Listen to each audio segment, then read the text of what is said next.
recorded in accordance with the requirements of the open meeting law, broadcast over the Lunenburg Public Access. It can also be found on Facebook, live on public access. It can be found on Lunenburg Access YouTube channel within 24 hours.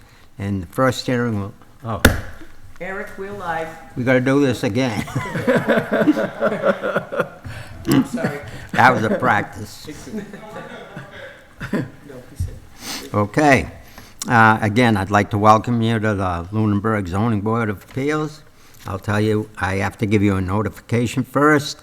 This hearing is being recorded in accordance with the requirements of the open meeting law and broadcast over Lunenburg Public Access. It can be found on Facebook Live on public access and Lunenburg Access YouTube channel within 24 hours. The first hearing will not be on Zoom, but the second hearing will. I'd like to introduce you to the board members. To my left is Lisa Normandin, the board secretary.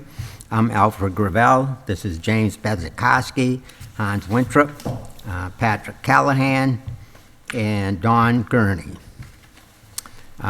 Lisa, the way it will proceed is Lisa will read the application and any other submitted communications. The applicant will have the opportunity for comments on the application or submission of additional documents. You will please come forward to the mic and give your name and address.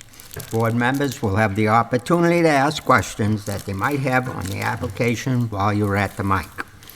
There will be a public comment period. You'll please come forward to the mic, give your name and address, and please address all comments and questions to the board. The board will go into deliberations, and there are required findings for any special permit. It will not be injurious or dangerous to the public health or unduly hazardous because of traffic flow, congestion, danger of fire explosion are the reasons. That it will not have a material adverse effect on the value of land and buildings in the neighborhood. That it will be operated with reasonable regard for order and sightliness if in open use. And that it will not produce noise, vibration, smoke, dust, odor, heat, or glare observable at the lot line in amounts clearly detrimental to the normal use of adjacent property. Now, I want to tell you that the first hearing is 398 Sunset Lane, which is a special permit to raise the existing structure and construct a new three-bedroom dwelling per section 250, 7.4A. And then after that, we will have a continuation of a 40B comprehensive permit, and that is going to be for the board to, and that's for Pondview Commons on Howard Street, and this will be to choose some peer reviewers for that project. With that, I would ask Lisa to please read the application. Certainly. This is an application for a special permit, Massachusetts General Law, Chapter 48, Section 9, Zoning Board of Appeals. The name and address of the applicant, Gary and Tina Kroll of 398 Sunset Avenue in Lunenburg. The undersigned hereby makes application as follows. Special permit pursuant to the zoning bylaw, Section 7.4A1. The proposed action has not begun. The basis for this application is found in the following section of the Lunenburg zoning bylaw, Section 7.4A1. The street address of the property is 398 Sunset Avenue, map 134, parcel 137. Name and address of each holder of legal title to the land which is the subject of this case is Gary T. Kroll and Tina N. Kroll of 12 Alder Way in Lunenburg. The deed is recorded with listed order District Registry of Deeds, Book 9804, page 165, and recorded December 1st, 2020. They have no knowledge of a prior appeal or application of petitions concerning the land or building involved in this case. It is signed September 20th, 2022 by Gary and Tina Kroll of 12 Alder Way in Lunenburg. Project narrative. I'm sorry, it's 398 Sunset Lane. It was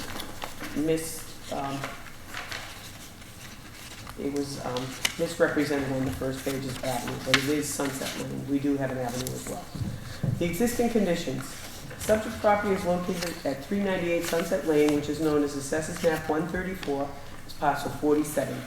Property is located on a peninsula on Lake Shirley and contains approximately .60 acres of land and 140 feet of frontage, making the lot a pre-existing non-conforming lot with respect to lot area.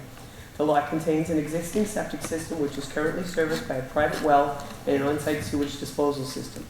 The entire property is located within the Residence A zoning district. Proposed conditions. The applicant is proposing to raise the existing structure and construct a new 3-bedroom dwelling on the property. The proposed structure has been placed such that it is in compliance with all required dimensional zoning setbacks. The number of bedrooms as well as the overall footprint of the building is being increased. As such, the building commissioner has required the applicant to file a special permit pursuant to section 250-7.4A1 of the bylaw. See attached correspondence. The special permit criteria. The questions and answers are as follows. A, will the proposed action be injurious or dangerous to the public health or unduly hazardous because of traffic congestion, danger of fire explosion, or other reasons? The reply, the proposed use of the property is the same as the existing use, a single-family residence. As such, the proposed action will not be injurious or dangerous to the public health or unduly hazardous, as it will not add additional traffic and does not constitute a new danger of fire or explosion. B, will this action have a material adverse effect on the value of land and buildings in the neighborhood or on the amenities of the neighborhood? The reply, the improvements will increase the assessed value of the property and also the market value of the property. As such, we expect the proposed addition to have a positive effect on land values in the neighborhood.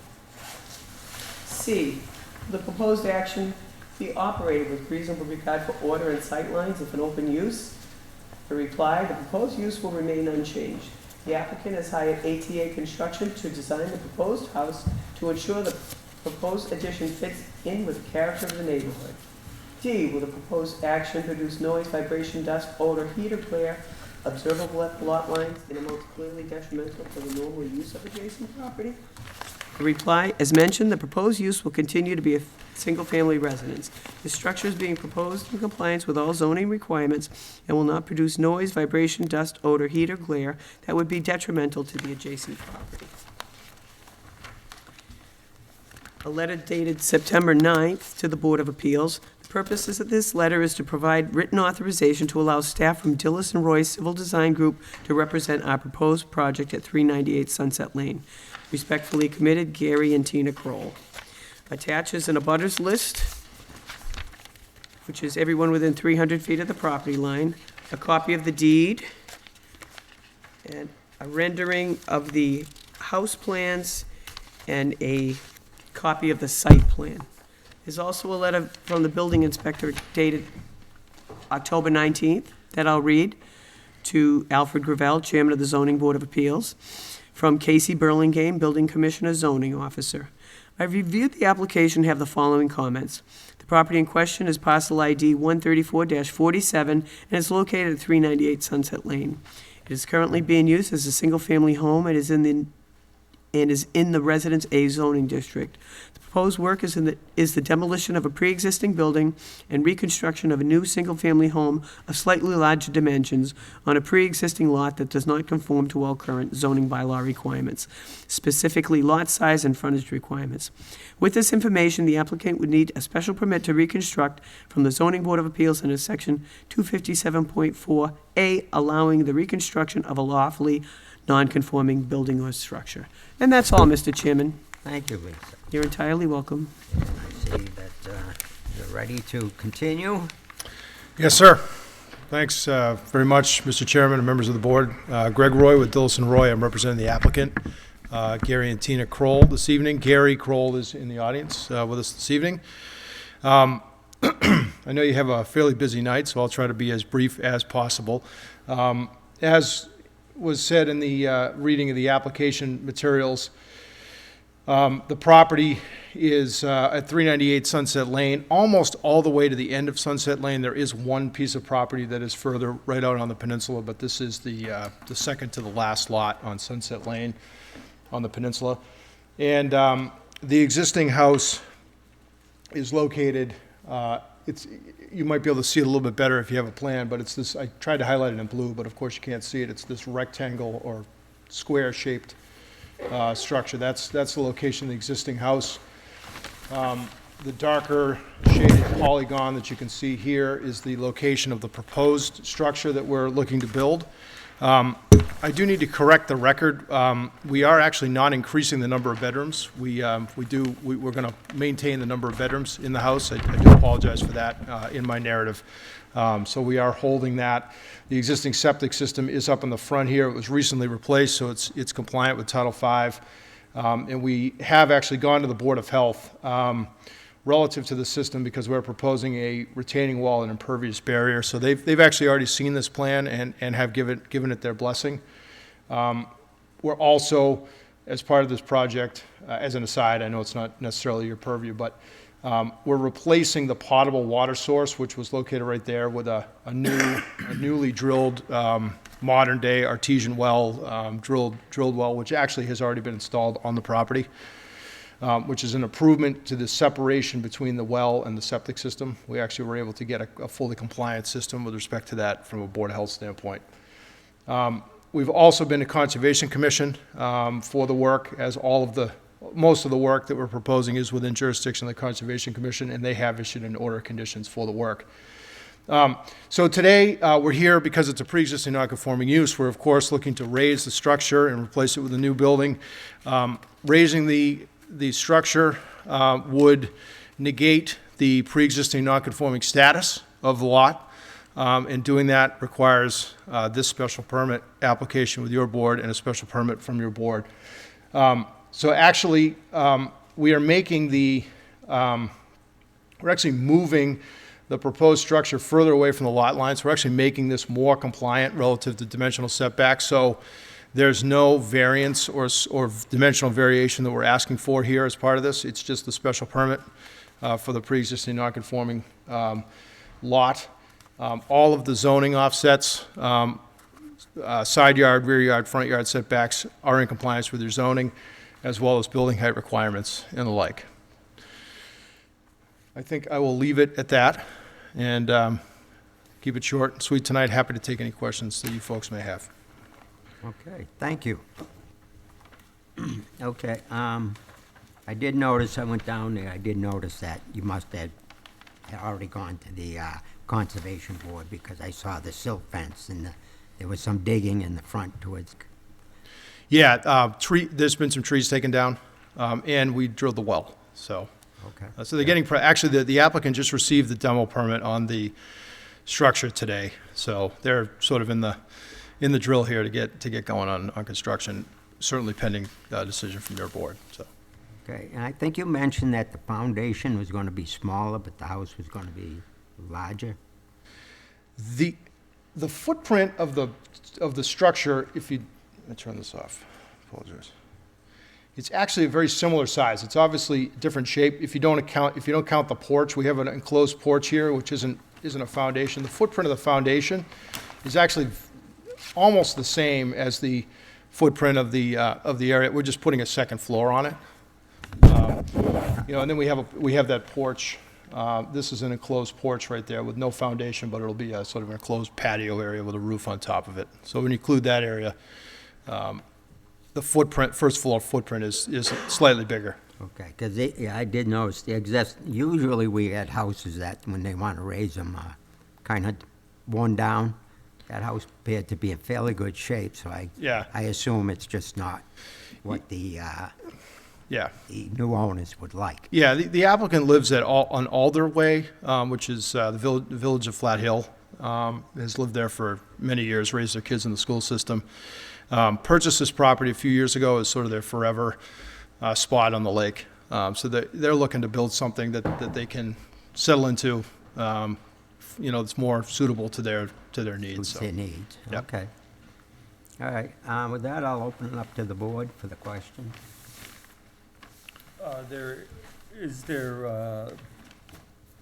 Would the height limit, would there be any obstructed views from the people up further on the peninsula, or is that pretty much taken care of?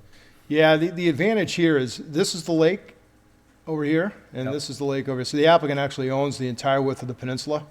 The next house is, you can't see it, but it's up north of where my mark is here, and really the views are this way. We actually, I think we improved the views because we took those really large pine trees down. We got permission from the Conservation Commission to do that because they were threatening the structure, frankly. And we're moving the structure further away from almost doubling the distance to the, from the property line with the proposed structure, and we're completely in compliant with the height requirement, so we don't, It opens it up? yeah. And there's no problem height-wise? No, I do not believe so. Thank you. Any other questions from the board? Is there precedent for doing this type of special permit? I'm new to the zoning board of appeals, so I'm asking that question. The lot size typically required would be 40,000 square feet. This lot is 65% of that, so it's a huge variance Yeah. that is being asked for. This is a non-conforming lot, but it's grandfathered as a non-conforming lot. We have non-conforming lots with non-conforming structures. They are addressed in the zoning. This is, what they're asking for is perfectly acceptable to zoning. In this case, a lot of times we do have where they come in for a dimensional variance because they can't get far enough away from lot lines and height and different things. But in this case, they're meeting all of the zoning requirements, so I don't believe that this would be, anything that would prohibit this. There's actually a very recent case that your board reviewed about a month ago on Townsend Harbor Road. Actually, I brought it before you about a month ago. I think it's 441. Very similar. A-frame. Yeah, I think it was, the Blocks, Mr. and Mrs. Block.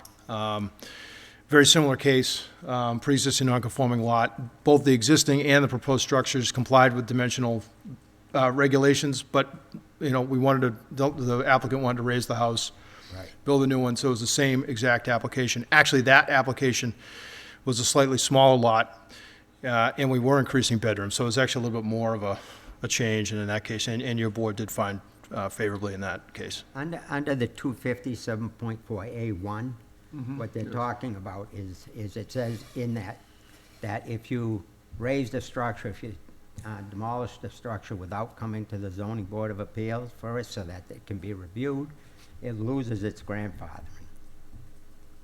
Right. So that's why they're here. So the other thing, just to point out, I believe, and correct me if I'm wrong, but if my interpretation of the bylaw was correct, if we weren't proposing to demo the structure, but proposing instead just to add on a significant addition to the house that was in compliance with zoning dimensional requirements, we could do that without coming to your board for this process. So we could could have, for example,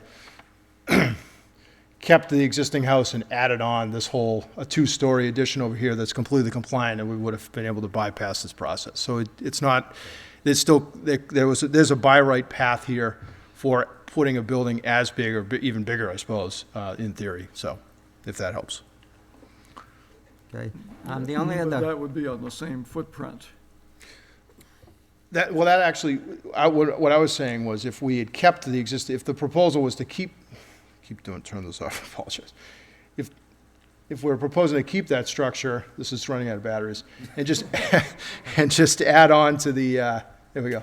If we kept the existing structure and just proposed, like, say, a big addition over here, we kept the structure, adding on to, expanding the footprint in a manner that was dimensionally compliant with side yard, rear yard, front yard setbacks, that would be allowed by right.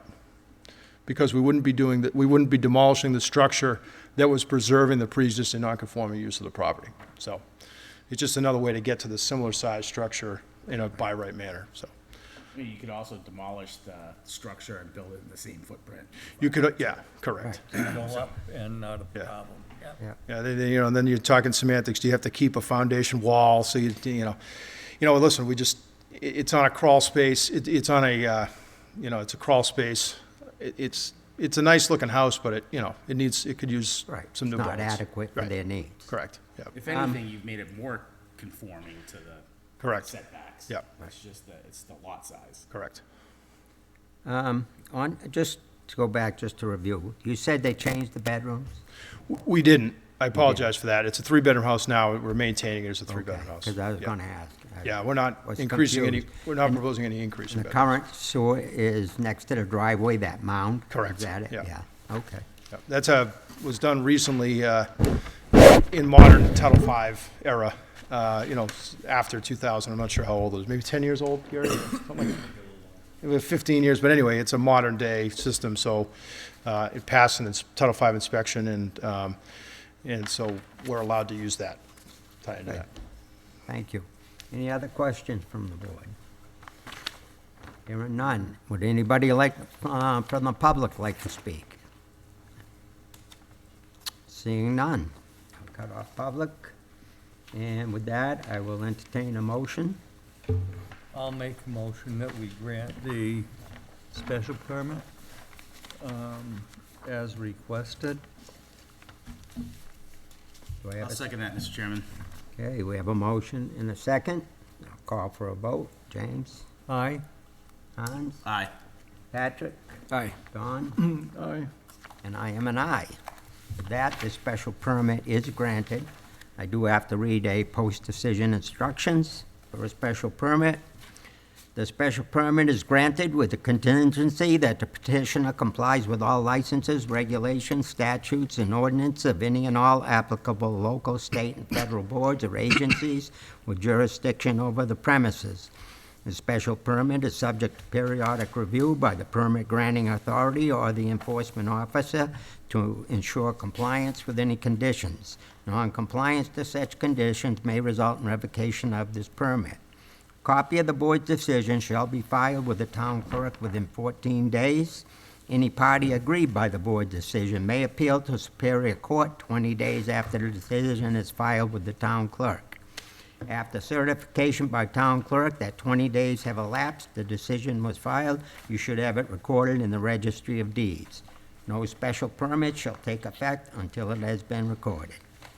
The special permit shall lapse within 2 years unless substantial use or construction has commenced. And with that, we wish him good luck with his new house.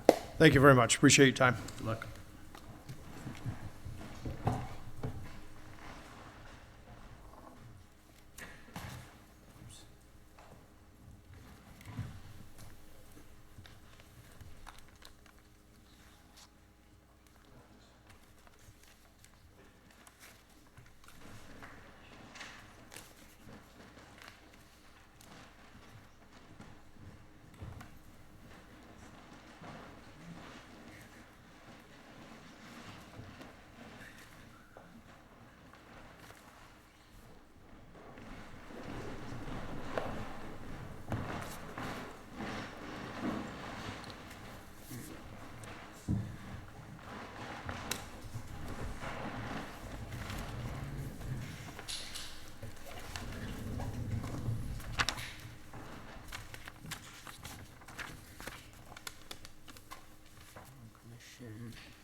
Yeah.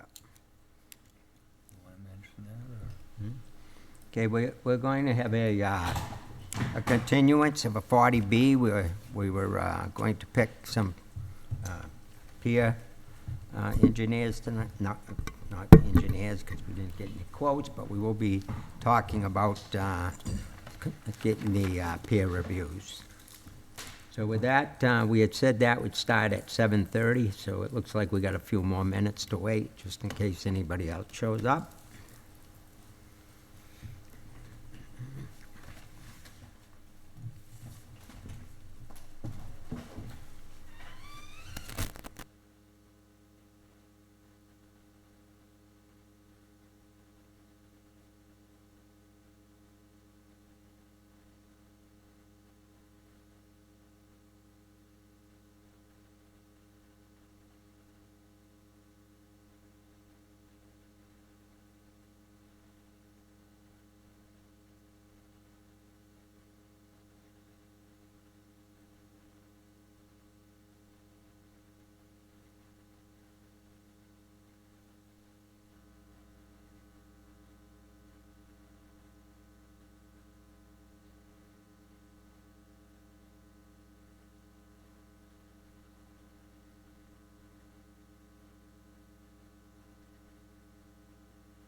Commons on Howard Street. Tonight, what was scheduled is peer reviews. We had hoped to do both the engineering and traffic. We did reach out. We do have 2 quotes from traffic, 2 different companies. But on the engineering, 2 companies declined to quote, being, I believe, too busy. And the other ones, one we didn't get a response, and the other ones haven't sent in their quote yet. So unfortunately, we don't have that part of the peer reviews. So with that, if we would like to start with the traffic, what we did get.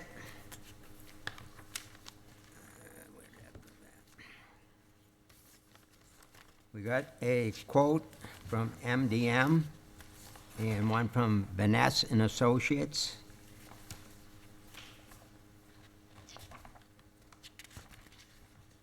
I believe you all have copies. And with that, I'll open it up for discussion about, from the board about traffic peer reviews. If you read through both of them, I don't know if there's any preference.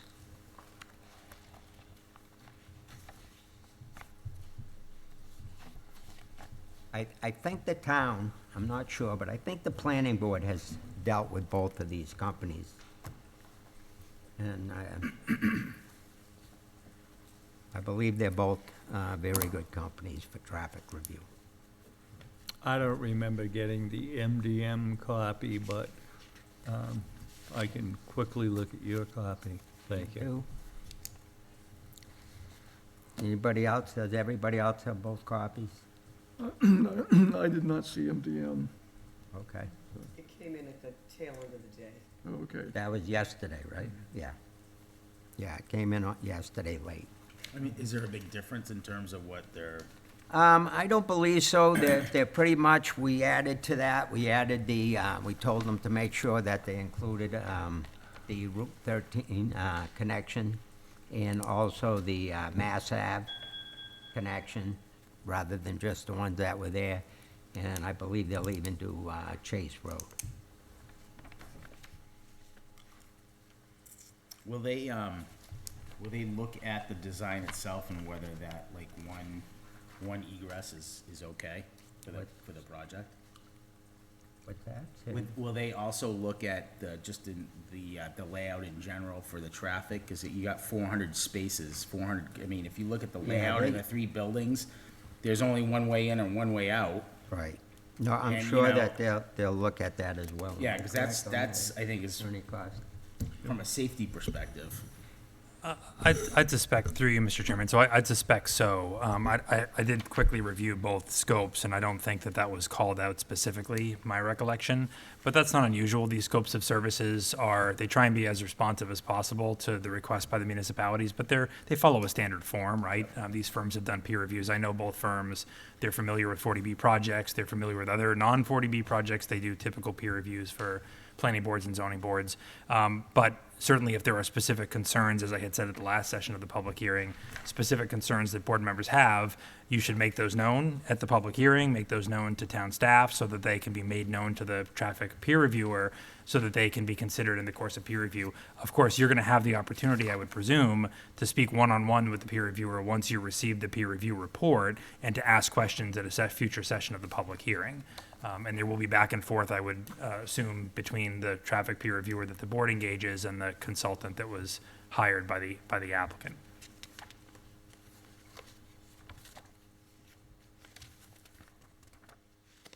I'll let you finish reviewing yours. I guess, Mr. Chairman, excuse me, I don't have a preference per se. I mean, obviously, if the town has worked with them, I don't have a preference, but I would stress that they take a look at the applicant's traffic report based on their, peak times and whether, one egress is sufficient enough not to create a bottleneck when people are trying to get in and out of there. Because, I mean, if you look at the layout, one egress in and out, well, that's a lot of cars to be waiting to get out, turning left, turning right. So I would emphasize that they take a look at that from a safety perspective. Like if something ever happened, would all these people be able to get out of the complex in in an orderly manner? Okay. In addition to that, I think where that was supposed to be the egress for the other housing unit projects also. That's very important to make sure that there are things, and I know I asked questions about that before. Not only that, but for fire and police safety procedures for the rest of the development Right. that would follow beyond this project itself. And through you, Mr. Chair, so I got both of these quotes or proposals before me, and so the MDM proposal does specifically identify among the scope of services the review of site development plans relative to access/egress to public roadways and internal site circulation relative to commercial vehicles, emergency vehicle access, maneuverability, et cetera. So that's in MDMs. And then similarly in Vanessa and Associates, they have a reference in their traffic study to reviewing the site plans for the project relative to access, on-site vehicle, pedestrian, and bicycle circulation, parking layout, loading and delivery vehicle access, vehicle queue storage, and safety. So it is in both scopes of services. Okay, perfect, thank you. Thank you. Okay, any other concerns or questions? James, did you want to have any more? Or- Not that I can think of. Just having not been on this board very long, with any of the other projects, were any of these used I believe through this both of board, these. or has anyone worked with either of them previously Yeah. for this board? I believe the planning board has worked with both. And I believe that they were satisfied with the work both of them did. I believe MDM was the one that did that big warehouse down, I think, at the road, but that massive project.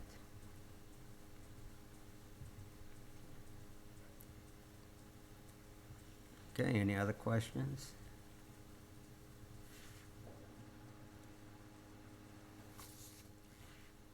Scanning their costs or payment, they seem to be very comparable too. So, Yeah, I think one's a little more expensive than the other, but not much. I think a couple thousand. Mr. Chair, there's about a $700 differential between the lump sum or proposed lump sum cost for each. Obviously, with these sorts of services, they may vary depending upon number of meetings they're asked to attend or number of reviews they have to provide. So these are estimates, but the Vanessa and Associates estimate was a total, does say not to exceed, but subject to caveats, of $8,500. And then the MDM consultant's quote was $7,800, again, including expenses. So there's a bit of a gap there, but they're both in the same ballpark, let's say.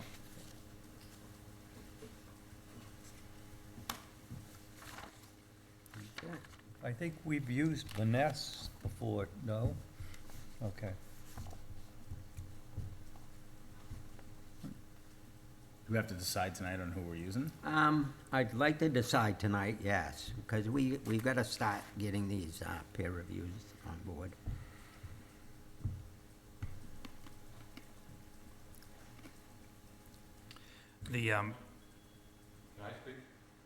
If I could just add one thing, Mr. Chairman, first. So I just want to be sure that I'm correct on the record. So the Vanessa and Associates indicates two public meetings will be attended and participated in by its consultant. So that's included in the quote of $8,500. It appears that the MDM quote of $7,800 is exclusive of meetings. And so they estimate meetings being billed on a lump sum basis of $1,200 per meeting.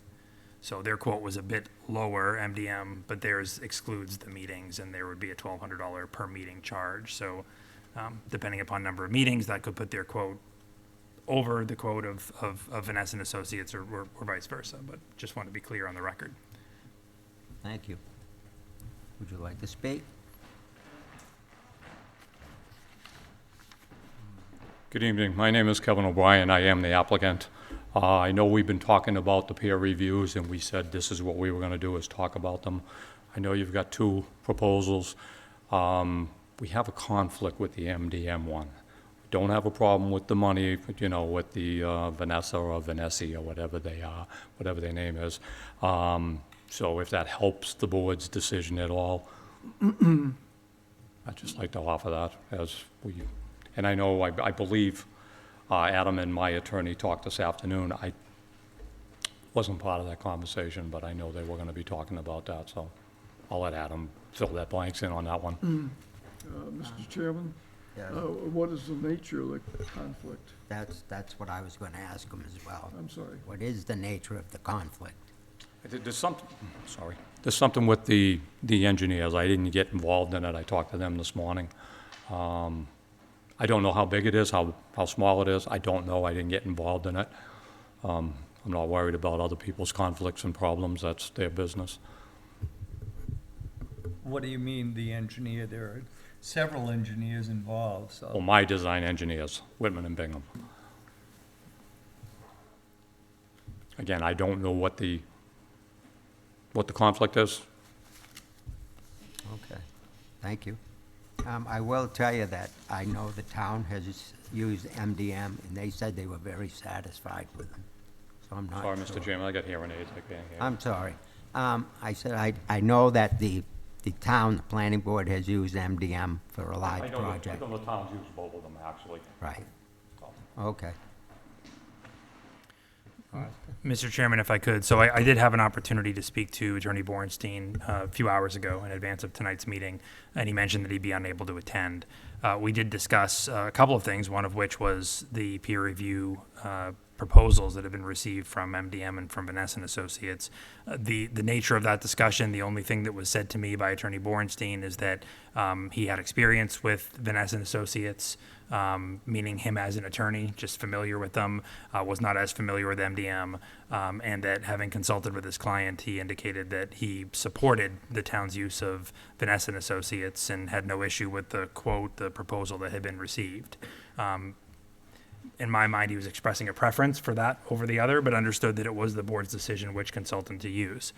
He didn't make any mention of a conflict. Doesn't mean I'm not debating or challenging the representations made by the applicant. You know, I'm surprised that MDM, knowing the nature of the proposal, maybe they don't know the applicant, would submit a proposal if they were aware of a conflict. I will say that, you know, it's the board's choice of a consultant. If the board chooses a consultant that the applicant is dissatisfied with, there is a process by statute, Chapter 44, Section 53G, which is what authorizes you to conduct peer reviews at the applicant's expense. There's a process, a required statutory process, where the applicant can challenge that choice, and that challenge goes to the select board. That challenge, there's only two grounds to challenge the choice of a consultant. One, lack of qualifications. I don't think that anybody is suggesting that either of these firms have a lack of qualifications. Or number two, that there is in fact a conflict of interest.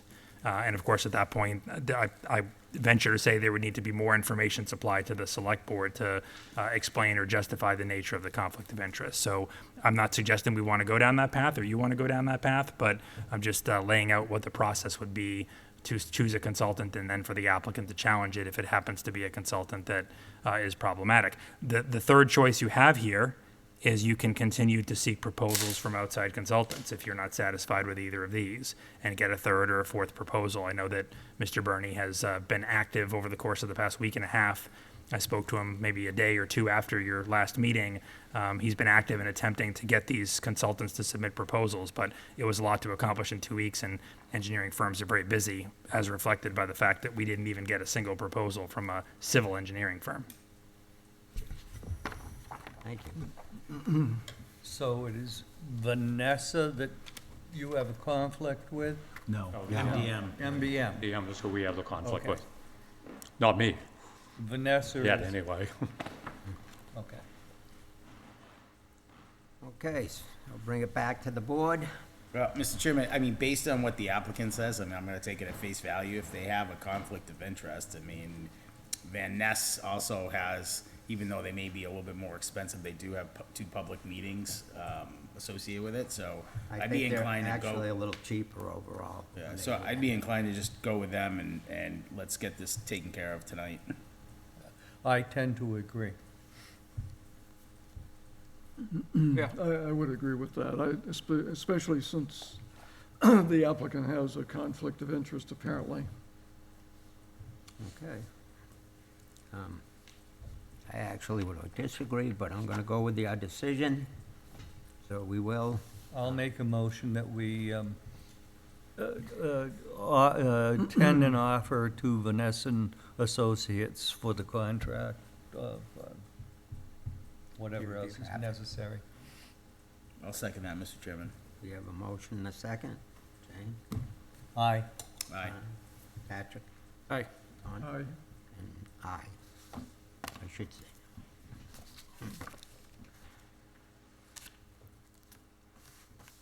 Okay, so that is that. And like I say, we did not get the other.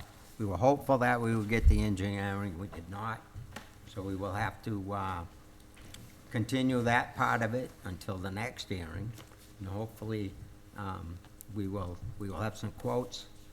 I did go online today and found another number of places that are local. I don't know if you can have that if you want.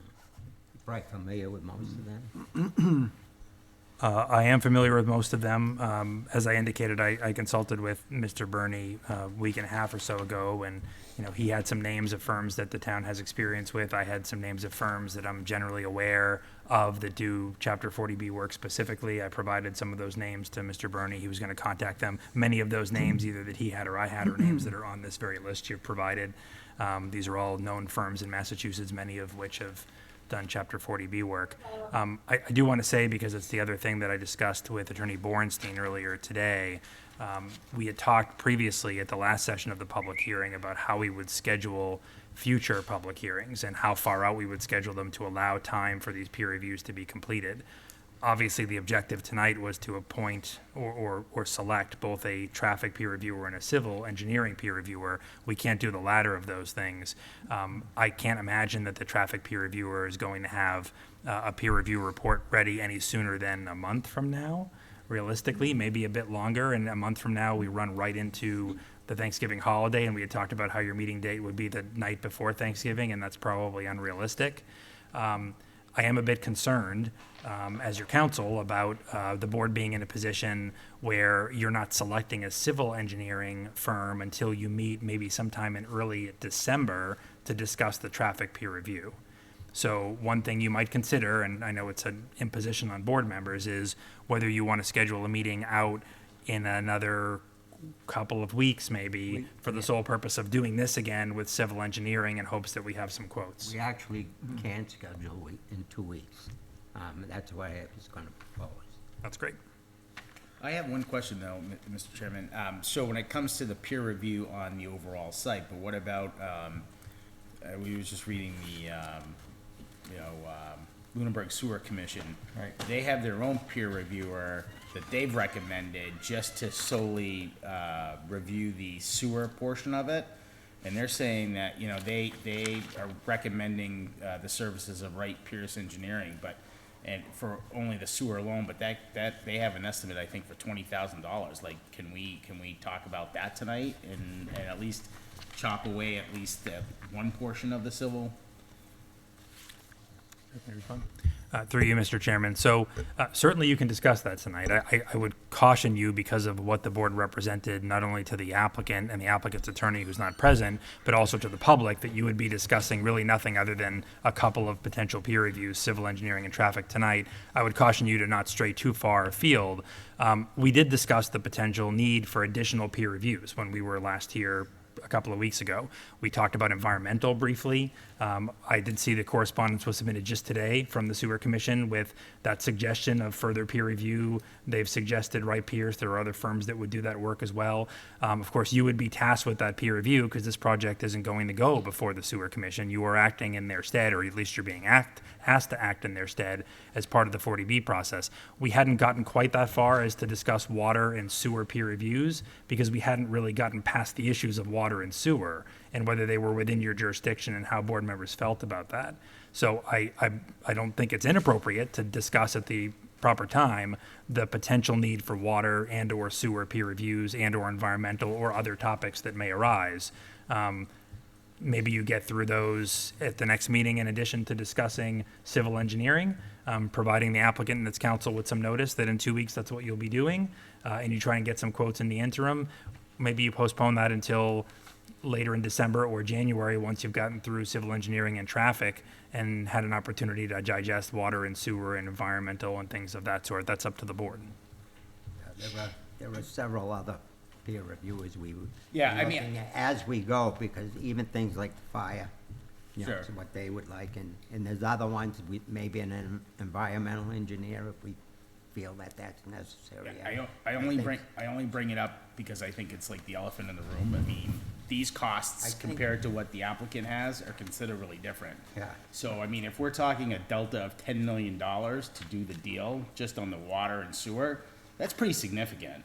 And I'd rather know sooner rather than later, is the applicant like way out of whack on where their costs are and what they've submitted versus what the actual cost is from what the town perceives it could cost? I think that's, you know, I think it just raises a lot of red flags when I take a look at the numbers And versus, you know. I agree with what you're saying, but I think we gotta settle the other issue first, Okay, where we heard the legal arguments from their attorney and from the town council. So I think we gotta jump over that hurdle. all right, so we're talking in 2 weeks, I think in 2 weeks, another meeting to hopefully have some. well, I think peer review, we know we gotta get a civil engineer. And hopefully we're gonna have the quotes for that. We have to have that. We can talk about sewer and water peer review at that time. Okay, There's a comment that, if you will allow. Not yet until public.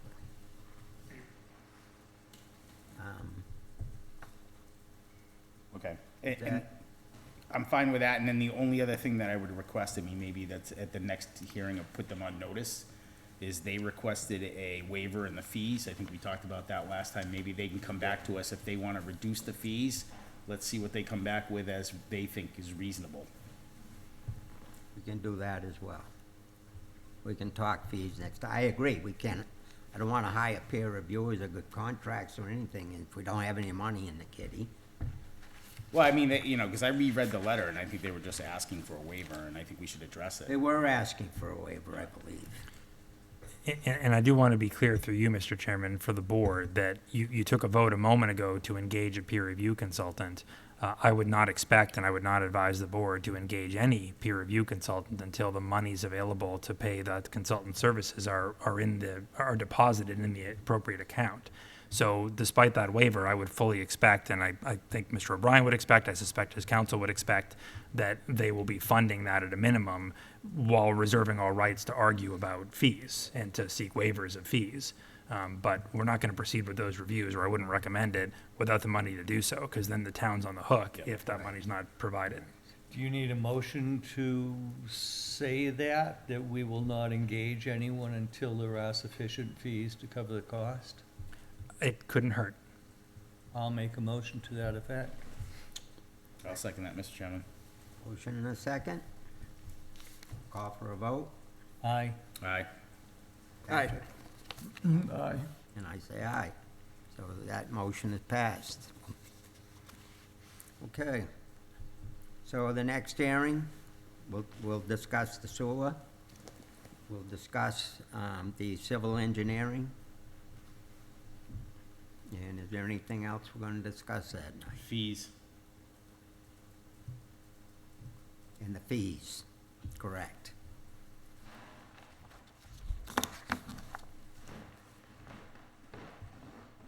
Ray?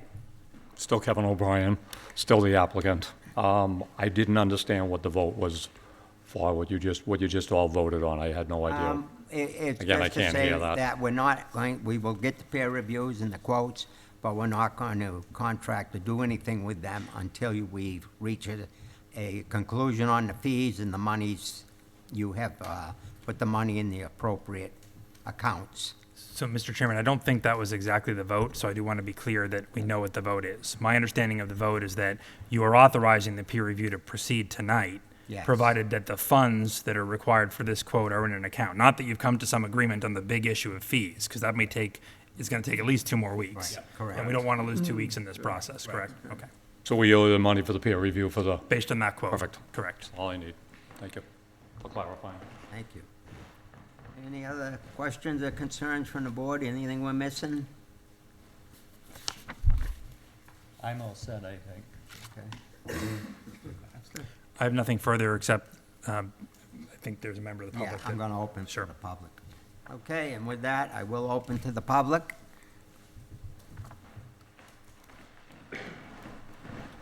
Good evening, Mr. Chair, fellow board members, Lisa, and Adam Costas. I'm just here tonight. You'll have to give your name and address. Oh, I'm sorry, I thought I did. I just mentioned so many people. Dave McDonald, Island Road, Lunenburg, member of the Lunenburg Sewer Commission. What we're doing on our commission is we're trying to stay ahead of the curve. We're trying to give you as much information you can and updated information. And we appreciate. And we're there to assist everything, to get this process going. Our review peer was Wright Pierce. He's the one, we recommend him because he's the one who actually did the CWMP for the town. He's done a lot of extensions. In fact, I worked closely with him on the Pratt Street area extension. He knows our pump stations, he knows our sewer, he's our advisor, which I think is in the letter. And I don't know if you want to read the letter in the record or do it next week or next time, but that's fine. But we wanted to give this to you to be aware that we are here to help and get the current numbers. And you brought up a good point. The numbers are legit. We also checked it with other people. So again, we're still going blind because we don't know which way it's going, where he wants to tie in, how many houses he wants to go by, so there's more information we need. So as far as the price structure, I'll make sure you get more of a detailed price structure from Ray Pierce. Thank you. Can I ask? Absolutely. Yeah, can I ask one quick question? So on here, it looks like you recently at a meeting proposed that 40B line would serve all the homes that it went by. Is that Yes. correct? That's correct. And Because I we brought that up last time, I'm just curious. I think I was on Zoom last time, and we kind of, Yeah. if it's going by, we want all the customers. We also have updated capacities for Fitchburg and Leominster on the last 2 pages. You see that? Yeah. I think we gave the applicant that information as well. No problem. So that's where we are on it. So again, hope you guys have a good holiday weekend, Halloween, and thank you very much. Thank you. Would anybody else like to speak? I On do the have public. You have a, a Zoom. have which somebody is- from Zoom? Yes, Mr. Chairman, I think that's me, Carl Strathmeyer, 39 Valley Road. And I'm here to Recording speak, in progress. Whoop, sorry. That was my and I'm here to speak in favor of us, of the town appointing an environmental peer review engineer, specifically with regard to stormwater. My property backs onto Mulpus Brook above Hickory Hills Lake. I'm very much aware of what goes on in the brook. And I've also been involved with the Hickory Hills Lake community in trying to do some water testing. You may be aware that Hickory Hills Lake has had in recent years quite a problem with respect to weed blooms, toxic cyanobacteria blooms. Our water quality consultant has told us that that is in most likelihood connected to nutrient levels in the water of the lake.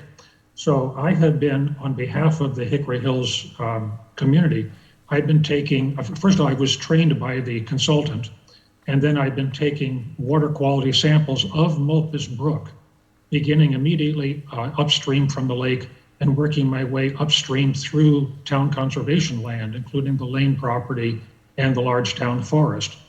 And the results have been discouraging. The Nashua River Watershed Association several years ago was taking these same tests, and they found a very clean Mulpus Brook. My tests have come up with increased levels of phosphorus, which is a nutrient that can cause blooms, as well as E. coli, which of course is a bacterial pollutant. Our consultant has told us that there are two levels he's concerned about with phosphorus. One is a level of 0.02 of a gram per milliliter, and that's where you can start to see blooms. And then at 0.05 of a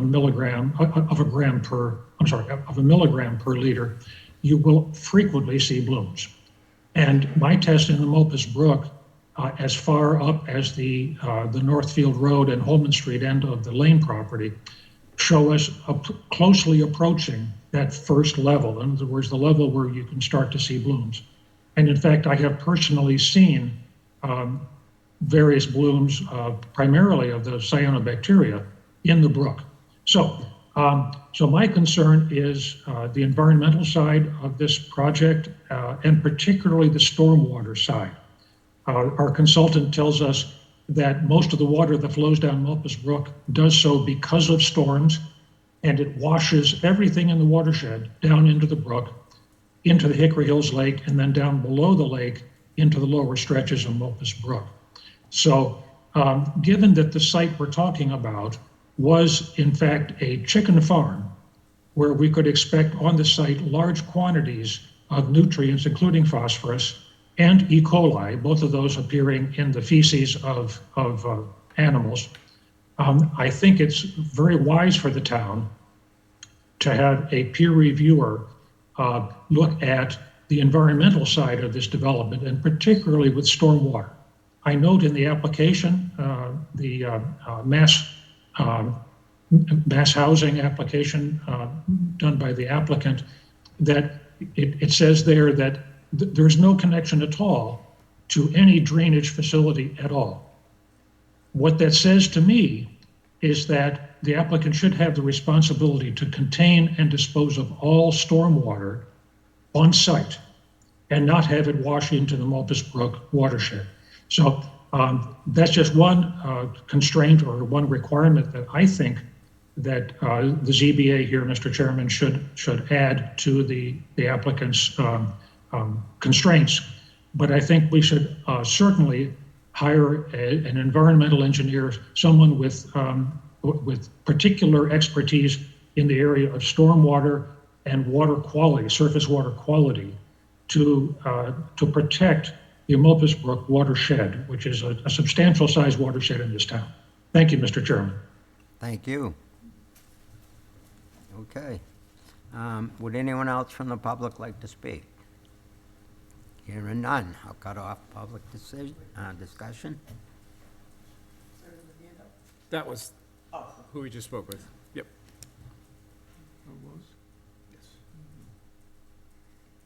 Just point to the name. I just have a question on that, Mr. Chairman. I thought the stormwater review would already be automatically reviewed just based on the sheer size of the property, like don't we have a rules and regulations on the It acreage? does. You have a lot of rules and regulations from the state. They still have to comply with all of those. I think what he's talking about is and usually a civil engineer should have a background, and he should review that, I believe. Am I correct? I would suspect so. I mean, the nature of this project and the area of alteration is going to trigger the stormwater management guidelines and handbook requirements. So the applicant will need to comply and will presumably submit, if it hasn't already, I don't recall having seen it, a stormwater report for the project. In most instances, a civil engineering firm will have the in-house expertise to review that. That's my experience anyway. It may depend upon the civil engineering firm you choose as to the degree of expertise, but I would fully expect that will be minimally part of the civil engineering review. Whether there is a further environmental consultant that needs to be engaged either on stormwater or on other environmental issues. I guess that'll need to be determined as the process unfolds, but stormwater should be reviewed for certain. That's why I had mentioned earlier about possible environmental engineer, because at this point, I don't know who we're gonna pick and what their background. But again, I'm as concerned with that as, for the ponds, the lakes, the runoff. So again, we'll look at that after we look at the civil engineers.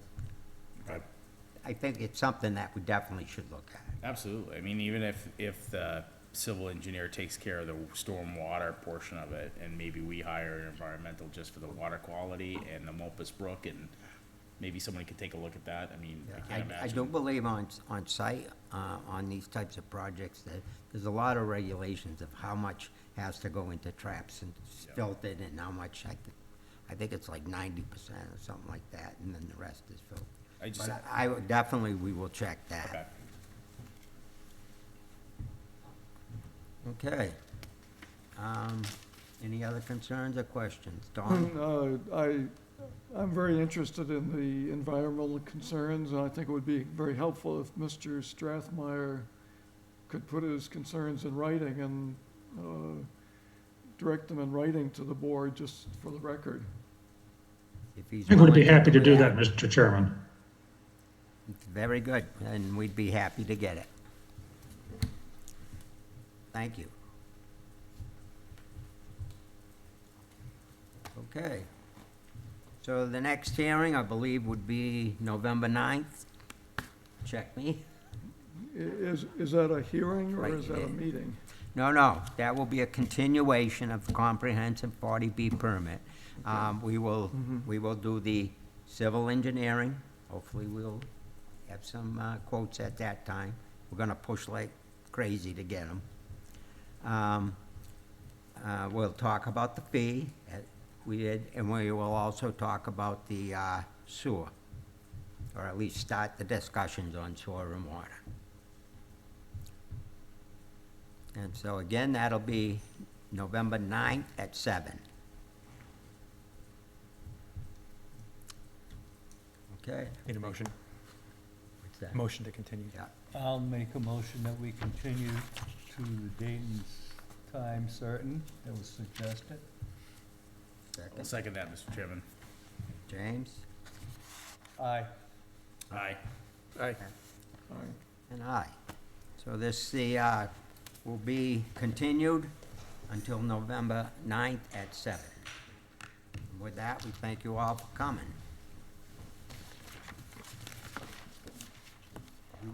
Anytime you want more paper. Yeah, thank you. I don't know, dude. Thank Was that you. from Adam? Got my No, I Adam's in there. actually got this, That's okay. Writing and everything. Oh, okay. I gave Adam a copy Oh, of good, that's what I was this. gonna say, make sure Adam has a copy. Yeah, I did give him a copy. I think that usually the have names that he and I 10. discussed were many of those same ones you got there. I don't think we had a total of 10, we had like 6 or 7. Just but- an old I, habit. Oh, yeah. actually, after the Yeah. last hearing, the next day, I was right there to ask him to get on this right away. Oh, it's- yeah, he did. What's that? Oh, yeah. Can I have a motion to adjourn? So moved. Second. All in favor? Aye. Aye. Aye. And aye. With that, this meeting is adjourned.